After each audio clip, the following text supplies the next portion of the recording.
Generally, when you're speaking and music starts, that's code for it's the end of the time that you will speak. Because look what we have. Look out there, we got a huge tractor. Wait, who is that in the tractor? Look at that. The sign on the front is a pretty big hit.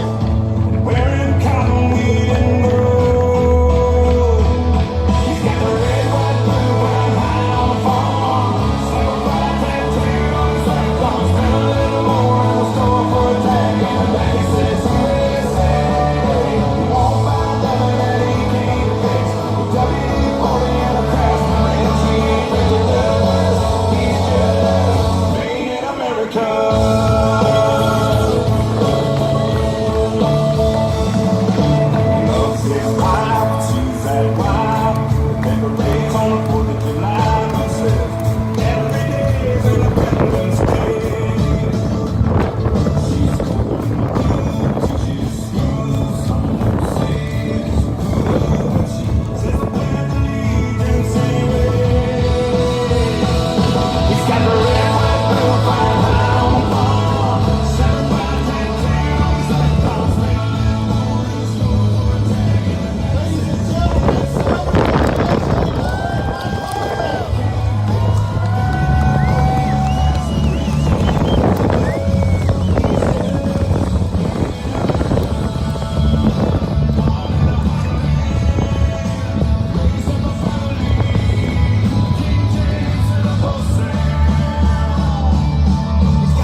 Missouri's governor.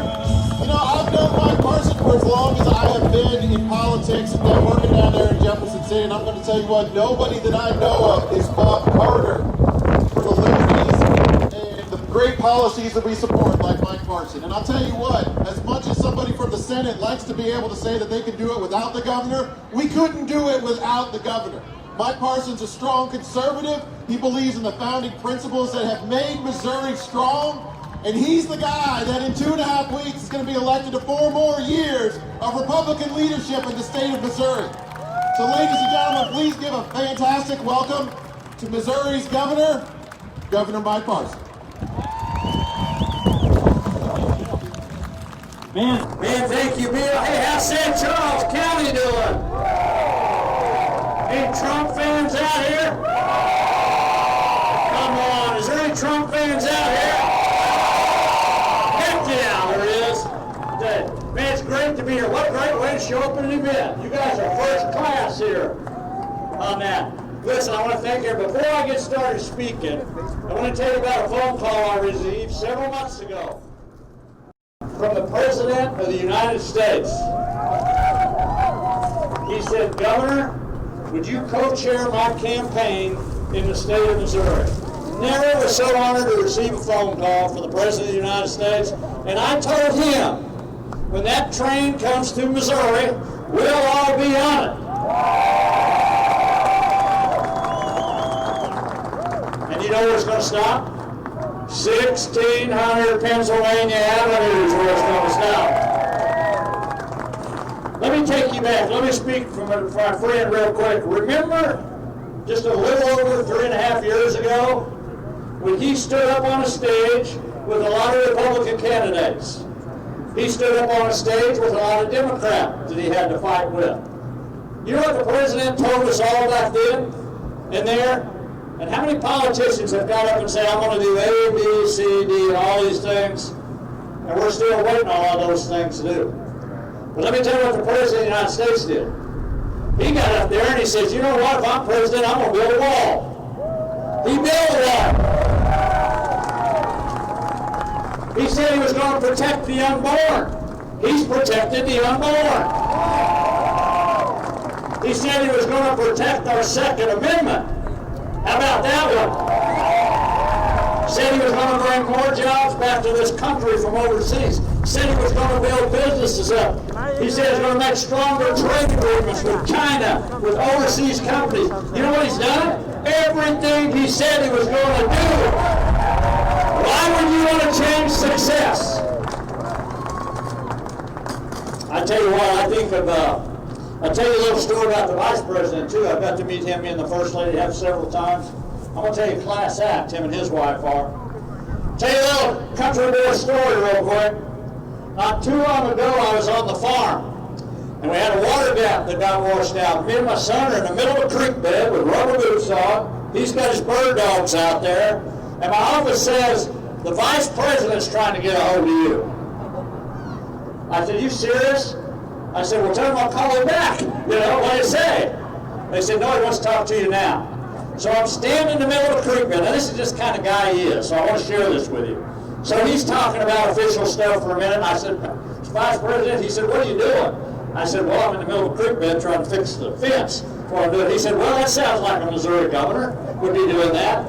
He said, did you say your son was with you? And I said, yes, he is.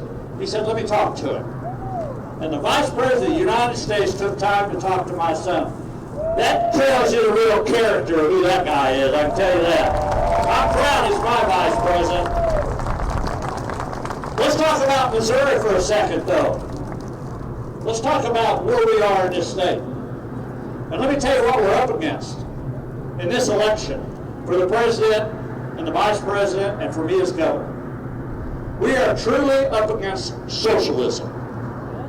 You've never seen the divisive nature in our country that we're seeing today with what the other side is presenting. My opponent has been endorsed by Elizabeth Warren. Is there anybody in Missouri lines up with Elizabeth Warren? She lines up with Harris. Harris is the one that's going to come to your doorstep and take your gun away. I don't think so in Missouri. That's not going to happen. Good luck with that plan. That's not going to happen here. That's what she does.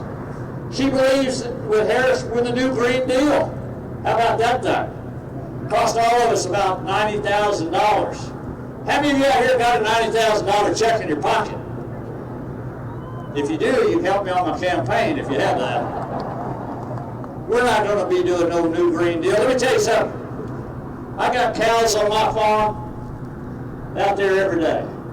They make new Green Deals every day out there. We're just smart enough in Missouri not to step in that deal. I'll tell you there. That's what we are. When I come to Jeff City several years ago, there was over 20,000 abortions being done in the state of Missouri. 20,000 abortions in the state of Missouri. A year ago, my family, my son, his wife, they adopted a newborn. And every time I hold that little girl on my chest, I think how important protecting her was. She could have easily been a statistic. She could have. With the leaders that are up here today that's going to come up on this stage, with the legislators that have worked year after year after year to protect the people that can't protect themselves, today there is less than 50 abortions being done in the state of Missouri. 20,000 to 50. Let me tell you another little issue. An old sheriff, when I come to Jeff City one time, when I was sheriff, I had to almost tell people you had to run out of your house if an intruder come in there. And you're going to be hearing from the McCloskeys, I think, here before long. Let me tell you how this all ties together.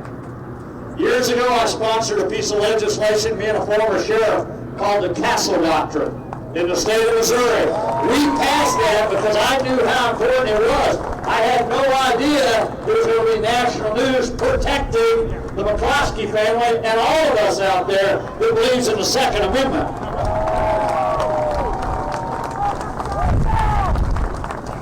I have the highest rating that the NRA can have, and I appreciate that very much. But I don't have to be rated by anybody to tell me where I believe in the Second Amendment, because I grew up on knowing what the Second Amendment was all about. But I can tell you my opponent is rated an F with the NRA. So that ought to tell you something right there of who these people are that's trying to take away our rights. When you look at what's going on in this country, we're talking about free stuff. You want to tell me anything government does is free? You know, we need to quit talking about free stuff, and we need to be talking more about freedom is what we need to be talking about. That's what we need to be talking about. Let me say this. Over the last 8 months, since I've been governor, for over 2 years, I've been to funerals I wish I'd have never been to. I've been to visitations I wish I'd have never been to. I've met with widows. I've met with family members. I met with family members just this week here in St. Louis, where our police officers are getting shot and getting gunned down simply because they wear a uniform. Let me tell you something. They are the difference between good and evil for all of us. If we are not supporting the men and women that wear these uniforms in this state, these police officers, we are kidding ourselves. And you are going to lose your basic freedoms letting other people say defund the police. That is the last thing we want to do. Matter of fact, I'm going to be supporting put more police officers on the ground. I'm going to do that. And the other thing I guarantee you I'll do as governor of the state of Missouri, and I'll make everybody that I have control over. We are going to support the men and women in blue, and we're going to give them what they need to protect you, but more importantly, protect themselves when they go to work. That's what this rally is about today, sticking up for those people. And I will tell you this much. Missouri supports law enforcement. I'm telling you, all this propaganda you see on the media and all of them trying to say they're doing bad things, day in, day out, they get it right. They get it right time and time again. To save our lives is what they do, and put theirs on the line. And I will always support law enforcement officers in this state.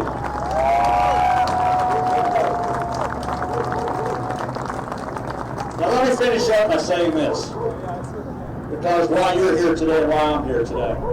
You know, I grew up in a little town of 356 people. My mom and dad were simple farmers. Cows, hogs, chickens, big garden, and scheme of material things, we didn't have much. But I grew up with the good Christian values, I grew up with moral values, and I grew up with the love of this state and the love of this people. When I grew up in that little school, there was 2 American flags that flew in that town.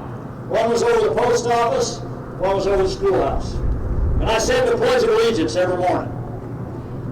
I did not understand the importance of the flag of the United States of America or the Pledge of Allegiance until I served my country in the United States Army. I did not truly understand that. What was important about that, it wasn't about me. It was about all the people that served the country before I did. That give their lives to pass down freedom. I served and wore the badge for 22 years. To be a public servant, to help people that couldn't help themselves, to protect people from time to time, to do that. The only reason all of us are here today is because people believe in the American dream. That's why we're here. The only reason you're here today is because what your mom and dads, your grandparents, your teachers, your churches have done before you. And I will take that all the way back to our forefathers. When they passed things like the Constitution, the Declaration of Independence, the Bill of Rights, and for 240 plus years, that has been passed down to me and you. And here we are, St. Charles. Here we are at a turning point in our country. If the American dream is to live, it has to live through us. It is our time. It is our time in the state of Missouri to stand up for freedoms, to stand up for the American dream. It is an honor and privilege to be the 57th